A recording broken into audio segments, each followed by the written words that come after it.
പല്ലുവേദന വരുമ്പോൾ മാത്രമാണല്ലോ ഇപ്പൊ ശരിക്കും ഒരു ഡെന്റിസ്റ്റിനെ ഒരാൾ കാണാൻ വേണ്ടിയിട്ട് വരും. ശരിക്കും പല്ലുവേദന വരുമ്പോൾ മാത്രം കണ്ടാൽ മതിയോ?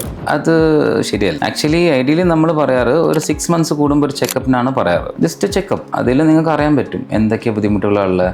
ചിലപ്പം ചെറുതായിട്ട് ഡെപ്പോസിറ്റ്സും അതേപോലെ പല്ല് ക്ലീൻ ചെയ്താൽ മതി, ശരിയായി കിട്ടുമല്ല. പക്ഷേ ചില കേസിൽ ചിലപ്പോൾ ഒരു പല്ല് കേട് വന്ന് സ്റ്റാർട്ട് ചെയ്യുന്നതായിരിക്കും. അത് നമ്മൾ ഇന്റർവെയിൻ ചെയ്ത് കഴിഞ്ഞാൽ പിന്നെ ആ കേടും അതൊക്കെ എടുത്ത് കളഞ്ഞിട്ട് അവർ ഫില്ല് ചെയ്ത് റെസ്റ്റോർ ചെയ്തിട്ട് അതിൻ്റെ ലൈഫ് കുറച്ച് കൂടുതൽ കാലം കിട്ടും. ചിലപ്പോൾ അത് പല്ല് കാണാതിരിക്കുമ്പോൾ ഒരു എക്സാമ്പിൾ ആയിട്ടാണ് ഞാൻ പറയുന്നത്.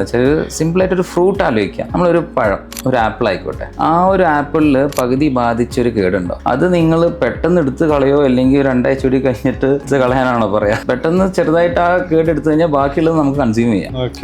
ഇപ്പൊ അതേപോലെ തന്നെ സിമ്പിളായിട്ട് ആലോചിക്കണം. എപ്പോഴും ചെറിയ കേട് വരുമ്പോൾ തന്നെ അടച്ച് ശരിയാക്കുക. എന്നാൽ പിന്നെ നാച്ചുറൽ ടൂത്ത് തന്നെ നമുക്ക് പ്രിസർവ് ചെയ്യാം. അത് എത്രയും നമ്മുടെ ടൂത്ത് സ്ട്രക്ചർ അവിടെ ഉള്ളത് അത്രയും നല്ലതാണല്ലോ.